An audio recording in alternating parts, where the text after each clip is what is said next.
Assalamualaikum warahmatullahi wabarakatuh. Selamat datang di Kastalk. Jadi, Kastalk itu singkatan dari Kastratalk. Nah, Kastalk ini adalah salah satu proker dari Departemen Kajian Strategis Badan Eksekutif Mahasiswa Fakultas Psikologi Universitas Ahmad Dahlan. Nah, pada Kastalk kali ini, kita mau bahas UU PLP. Apa sih UU PLP itu? Jadi, UU PLP adalah Undang-Undang Pendidikan dan Layanan Psikologi atau undang-undang baru yang mengatur mengenai penyelenggaraan pendidikan psikologi dan juga layanan psikologi. Nah, mungkin masih terdengar asing ya buat teman-teman tentang UU PLP ini. Buat lebih jelasnya, kita bakal ngobrol nih sama narasumber kita, yaitu Kak Zaza. Beliau merupakan koordinator wilayah dari Ikatan Lembaga Mahasiswa Psikologi Indonesia Wilayah 4 Yogyakarta. Kita sapa dulu yuk narasumber kita hari ini. Halo Kak Zaza, gimana nih kabarnya hari ini? Halo Desi, halo Gaida. Alhamdulillah nih, saya sedang baik-baik saja. Mungkin hatinya yang sedang tidak baik-baik. Waduh, kenapa itu tuh? Wah, itu urusan pribadi lah. Kalau perkuliahan lancar ya Kak sejauh ini? Wah, alhamdulillah saya lancar. Mungkin ya ini datang di perkuliahan yang berat lah. Saya juga ada di beberapa organisasi, ada di LMPI, saya juga ada di HMI. Dan ya mungkin sekarang juga sedang magang di penerbit buku, penerbit indie, penerbitnya Radio Buku. Nah, mungkin sekarang sih kayak gitu sibuknya. Jadi mungkin agak berat lah perkuliahan tahun ini. Wah, itu perlu effort ya Kak untuk manage waktunya. Iya, betul banget. Nah, tadi nih ngomongin ILMPI, Kak Zaza sendiri sebagai koordinator wilayah dari ILMPI Wilayah 4 Jogja, ILMPI ini kan kemarin ikut serta ya Kak dalam pengesahan UU PLP. Boleh dong dikasih tahu nih gambarannya kira-kira apa aja latar belakangnya dan gimana sih perjalanan singkatnya biar kita semua dan teman-teman pendengar itu tahu soal latar belakangan perjalanan Undang-Undang PLP ini Kak. Oh, iya Gaida. Kemarin kalau kita berbicara ILMPI dan Undang-Undang Pendidikan Layanan Psikologi itu mungkin kita punya kaitan yang erat ya. Bahkan kemarin pas pengesahannya kami hadir di rapat paripurna DPR di Senayan. Itu pada tanggal 7 bulan Juli tahun 2022. Itu peristiwa bersejarah lah yang mungkin bagi teman-teman psikologi itu mungkin menyadari dan mungkin ada yang tidak menyadari. Bahkan mungkin kalian tidak menyadari kalau itu peristiwa penting buat kalian kan. Wah, itu bermasalah banget sih. Nah, makanya kalau kita mau tahu, kita mau tarik ke belakang, apa sih yang melatar belakangi Undang-Undang Pendidikan dan Layanan Psikologi? Kalau menurut kalian sendiri, apa yang melatar belakangi harus adanya undang-undang tersebut? Kalau dari yang kita tahu nih, karena aku sendiri kan juga ikut kemarin dalam pengesahannya, kita juga belajar sama-sama. Setahu aku kemarin juga pernah ada kasus-kasus yang kayaknya itu perlu nih ada hukum yang bisa menangani kasus itu, atau mungkin kita juga pernah wawancara sama salah satu dosen. Ini kan soal penyelenggaraan pelayanan pendidikan juga ya.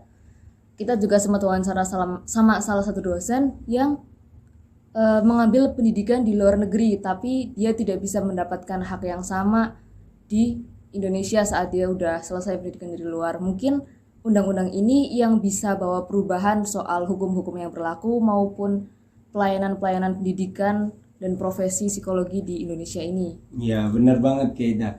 Jadi kalau kita mau narik apa sih yang melatar belakangnya adanya Undang-Undang Pendidikan dan Layanan Psikologi, itu ya mungkin berangkat dari kasus-kasus. Mungkin kalian tahu kasusnya Deddy Susanto yang dengan selebgram itu, ya dia seorang dokter psikologi tapi melakukan praktik psikologi dan ada indikasi pelecehan seksual. Nah, mungkin terus kalian mungkin juga dengar nih, atau mungkin bahkan sering melihat orang-orang yang bukan psikologi tapi melakukan tes psikologi. Atau mungkin kalian pernah lihat tuh plang tulisannya Biro Psikologi, tapi ternyata isinya cuman ahli hipnoterapi. Nah, makanya itu kan akan jadi bermasalah banget ketika tidak ada payung hukum. Sebenarnya itu kan pelanggaran kode etik. Tapi kan kode etik itu hanya berlaku di organisasinya, tidak berlaku di negara. Nah, oleh karena itu perlu adanya payung hukum yang memayungi kita sebagai praktisi psikologi, sebagai insan psikologi, agar hak kita lebih terjamin dan keamanan klien kita maupun masyarakat Indonesia itu juga lebih terjamin. Dan tentunya ini juga diharapkan dapat membangun SDM dari Indonesia biar lebih baik, pendidikannya juga, kemudian layanan psikologinya juga bisa lebih baik. Mungkin kayak gitu tuh untuk latar belakangnya sendiri. Oke Kak, aku mau sedikit nanya soal perjalanan dari pendidikan psikologi ini. Nah, secara simpelnya eh, pengesahan undang-undang PLP ini, terutama pendidikan psikologi ini tuh itu kembali lagi kepada sistem pendidikan sebelumnya yang dulu.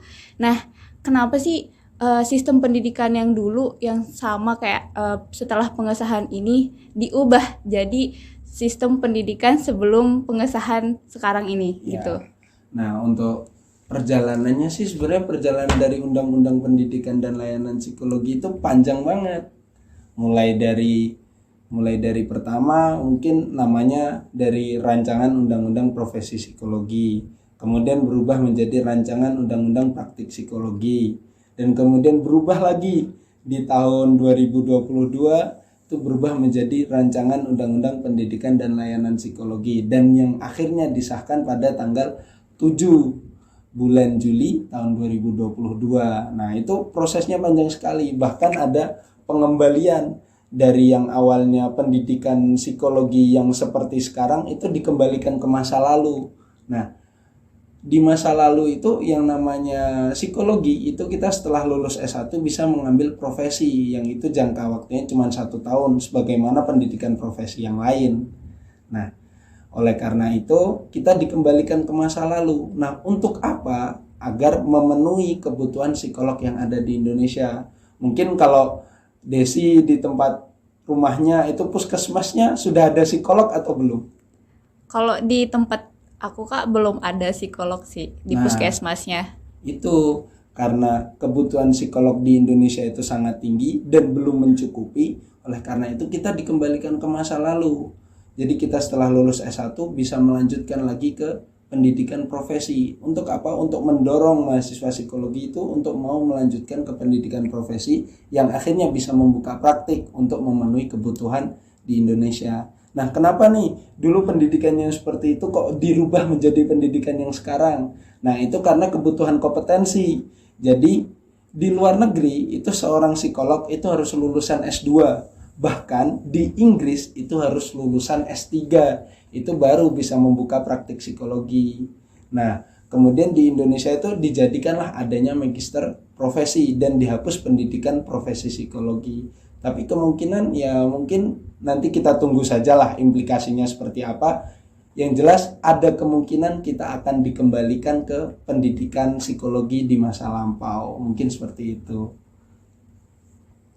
Wah, cukup panjang juga ya perjalanannya sampai bisa disahkan. Kira-kira apa aja sih halangan yang ada itu sehingga butuh proses yang sangat lama sampai bisa disahkan? Nah, benar.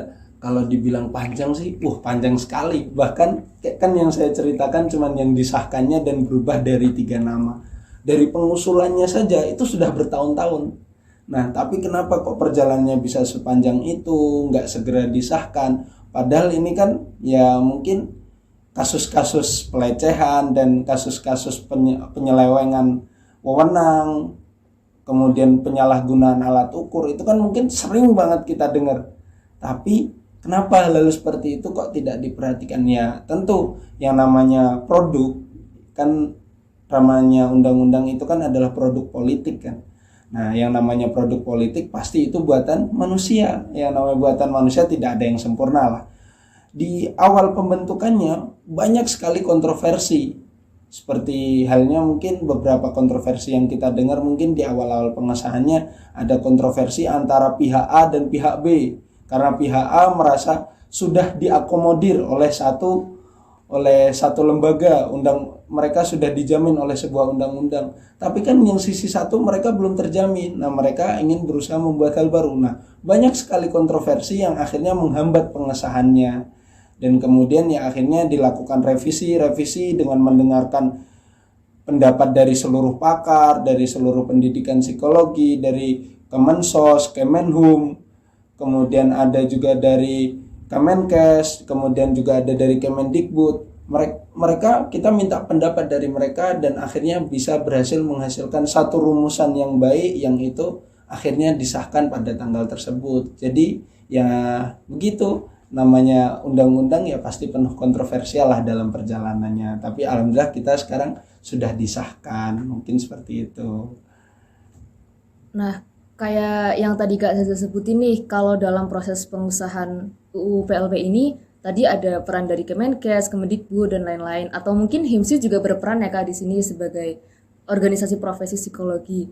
Nah, di samping itu, ada nggak sih peran mahasiswa, khususnya mahasiswa psikologi dalam pengesahan UU PLP ini? Nah, dalam undang-undang pendidikan dan layanan psikologi ini yang berperan bukan hanya mulai dari mungkin Komisi 10 ya, mereka yang membuat undang-undang, Komisi 10 dan panitia kerja. Kemudian ada dari Kemenkes, ada dari Kemensos, kemudian ada dari Kemenkumham, kemudian ada dari Kemendikbud. Mereka berperan aktif itu.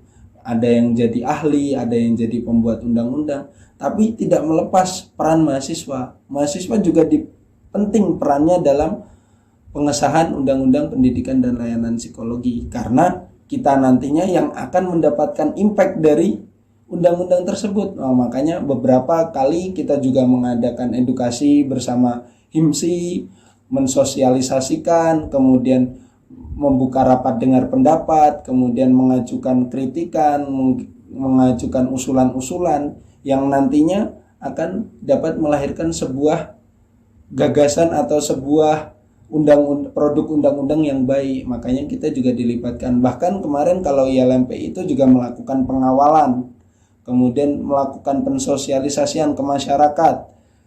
Dan bukan hanya itu aja, bukan hanya ILMPI aja yang bergerak, tapi ILMPI itu merupakan sebuah representasi dari seluruh lembaga kemahasiswaan psikologi yang ada di Indonesia. Nah, kemudian masih ada lagi dari BEM F Psikologi UI, kemudian ada dari Lembaga Mahasiswa Psikologi UGM. Itu mereka juga membuat konten-konten, membuat tulisan-tulisan yang isinya kritikan, isinya pengkajian, isinya usulan dari undang-undang tersebut. Jadi peran kita juga cukup signifikan di dalamnya, meskipun tidak berperan secara langsung. Tadi kan dijelaskan bahwa mahasiswa itu memiliki peran yang penting untuk mengawal proses pengesahan rancangan undang-undang PLP itu yang sekarang udah jadi undang-undang PLP. Nah, impact apa sih yang akan didapatkan oleh mahasiswa psikologi atas pengesahan undang-undang PLP itu? Nah, untuk impact-nya sendiri ya, kalau kita berbicara impact ya Desi ya, mungkin apa sih efek yang bakal kita rasakan setelah disahkannya? Mungkin sekarang kita nggak bisa merasakan secara langsung, karena yang namanya undang-undang itu selalu bersifat universal. Nah, nanti akan ada aturan-turunan yang turun dari undang-undang tersebut, yang mungkin sekarang sedang digodok oleh Kemendikbud, khususnya di bidang pendidikannya, kemudian sedang digodok oleh pemerintah dan pihak-pihak terkait. Nah, makanya kita tunggu saja. Tapi saya sedikit mendengar bahwasanya akan ada perubahan dalam sisi pendidikan, seperti yang disebutkan oleh Prof. Nizam di kolokium khusus untuk AP2TPI, yaitu Asosiasi Penyelenggara Pendidikan Tinggi Psikologi Indonesia. Itu di situ Prof. Nizam menyebutkan bahwasanya nanti bakalan ada kemungkinan akan ada pendidikan profesi psikologi, yang itu merupakan lanjutan dari S1 psikologi untuk yang menghendaki untuk menjadi psikolog. Nah, kemudian setelah lulus dari situ kita berhak mendapatkan surat tanda registrasi dan kemudian kita punya sertifikat kompetensi yang akhirnya kita sudah memungkinkan untuk membuka praktik sebagai psikolog umum. Nah, begitu kalau kata Prof. Nizam.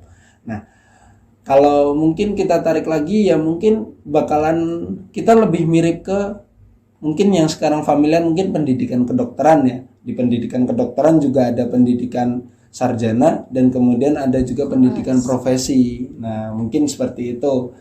Ada ada pendidik, mungkin kalau setelah teman-teman dari teman-teman kita kedokteran itu lulus, mereka harus melaksanakan koas yang itu merupakan sebuah syarat untuk mendapatkan gelar dokter, ya kan. Nah, kemudian ada pendidikan spesialis. Nah, nanti ada spesialis penyakit dalam. Kalau di kedokteran kita pun nanti juga bakal punya kespesialisasi, dan juga bakalan ada subspesialis yang merupakan cabang lagi dari spesialis. Tapi juga ada keilmuan psikologi atau dalam artian pendidikan sarjana. Nanti ada S1, magister, dan kemudian ada program doktoral juga. Nah, mungkin seperti itu sih gambaran kotornya impact yang mungkin akan kita rasakan ya sebagai kita seorang mahasiswa. Tapi mungkin di impact-impact yang lain ya mungkin ada perubahan tentang surat tanda registrasi, kemudian hak bagi psikolog luar negeri atau psikolog Indonesia yang lulusan luar negeri, itu mereka akan mendapatkan efeknya secara langsung. Nah, seperti itu. Mungkin teman-teman ada yang berminat untuk menjadi psikolog, nah mungkin perjalanan pendidikannya atau perjalanan karirnya juga bakalan harus mengikuti undang-undang tersebut gitu. Berarti akan terjadi perombakan ulang di sistem pendidikan psikologi ya, Kak? Bisa jadi. Kalau kemarin sih katanya bakal dikembalikan ke sistem pendidikan yang di masa lalu. Ya karena itu, karena kebutuhan psikolog di Indonesia itu belum mencukupi atau belum sesuai dengan standar. Nah, gitu. Terus peran kampus itu sendiri gimana, Kak, dalam menanggapi hal tersebut?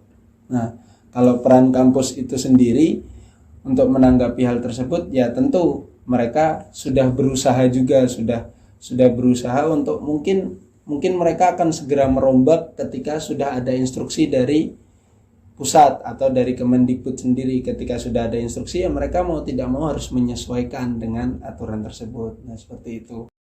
Psikologi ini kan tentang kesehatan mental ya Kak. Menurut Kak Zaza sendiri, penting nggak sih buat mahasiswa psikologi tahu soal politik? Apalagi UU PLP ini, yang mungkin teman-teman pendengar ada yang masih awam soal UU PLP ini. Nah, jadi gini, kalau kita sebut mahasiswa psikologi, perlu nggak sih untuk mengetahui politik atau khususnya ya undang-undang PLP?